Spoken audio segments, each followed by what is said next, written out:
America. One of the most important tasks for Muslim apologists here in the West is the desexualization of Islam. Islam allows sex with prepubescent girls, sex with up to 4 wives, sex with slave girls, sex with war captives.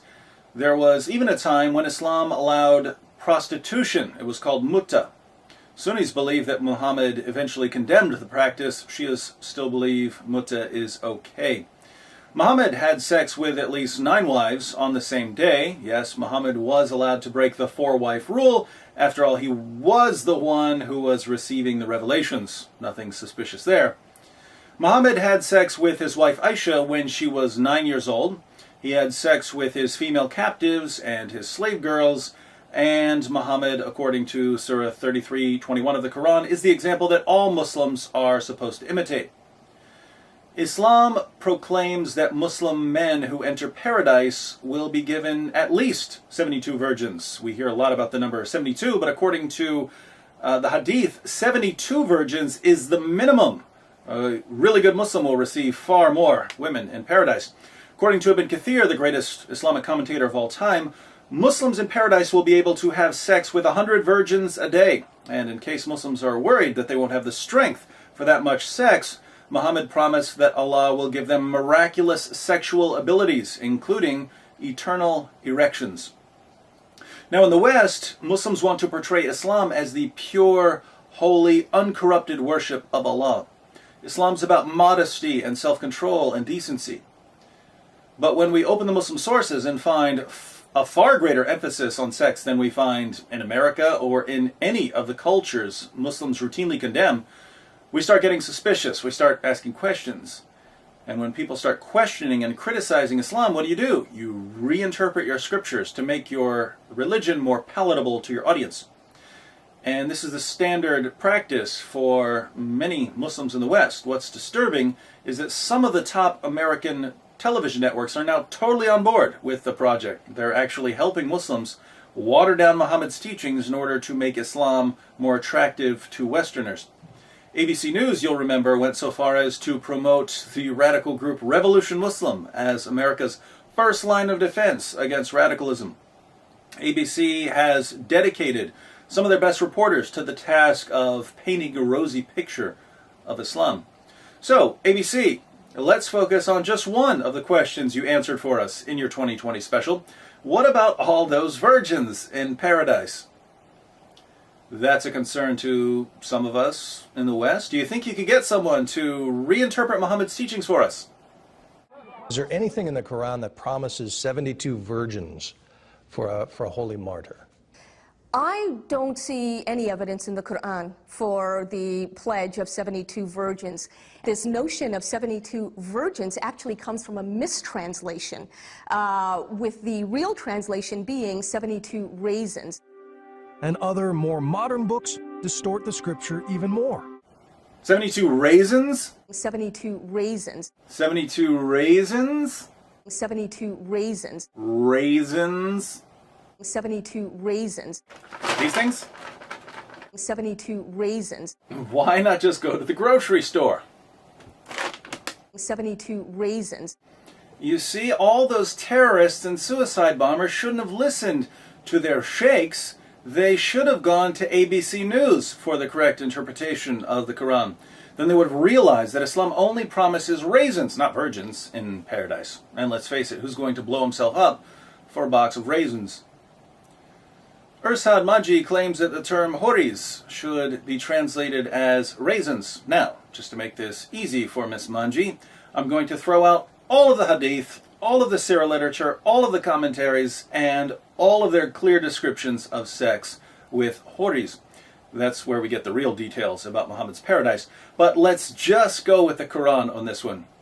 What does the Quran say about the horis Muslims will receive in paradise? Surah 44, 51 through 54. As for the righteous, they shall be lodged in peace together amid gardens and fountains, arrayed in rich silks and fine brocade. Even thus, and we shall wed them to dark-eyed houris. So Muslims are going to marry these houris.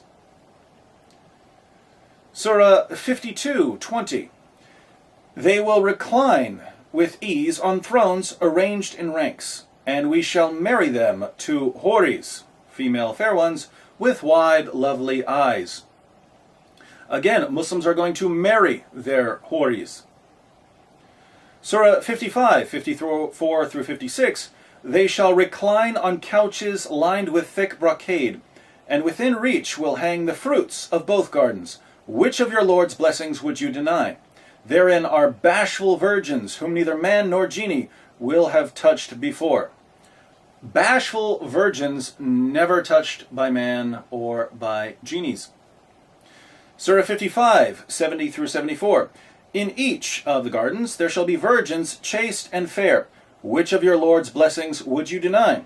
Dark-eyed virgins sheltered in their tents. Which of your Lord's blessings would you deny? Whom neither man nor genie will have touched before. These virgins are going to be chaste. Surah 56, 22 through 24. And there will be companions with beautiful, big, and lustrous eyes, like unto pearls well guarded, a reward for the deeds of their past life. These houris will have beautiful, lustrous eyes. Surah 56, 35 through 38. Verily, we have created them, maidens, of special creation, and made them virgins, loving their husbands only, equal in age for those on the right hand. The houris will be very loving. Surah 78, 31 through 34. Surely, for the God-fearing awaits a place of security, gardens and vineyards and maidens with swelling breasts, like of age, and a cup overflowing. The houris will have swelling breasts. Let's put all of this together. According to ABC News, Muslims in paradise will get married to beautiful-eyed, large-breasted, chaste, loving raisins that have never been touched by man or jinn. That's your story, ABC? If I were a Muslim, I think I would actually be upset at this distortion. Go ahead and try to insert the word raisins into some of the verses we looked at. And we shall marry them to Raisins. With wide, lovely eyes. Surely, for the God-fearing awaits a place of security, gardens and vineyards and Raisins. with swelling breasts.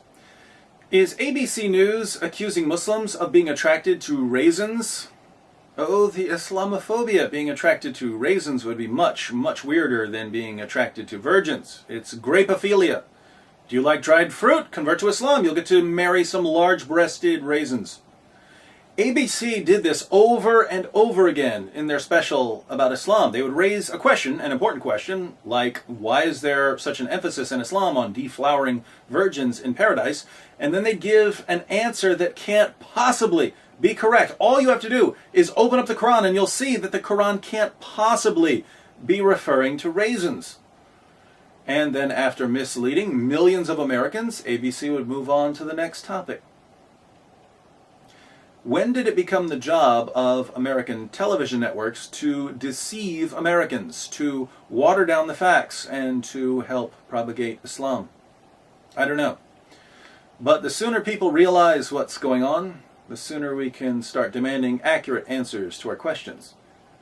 Stay tuned, America. We've got a lot more to cover.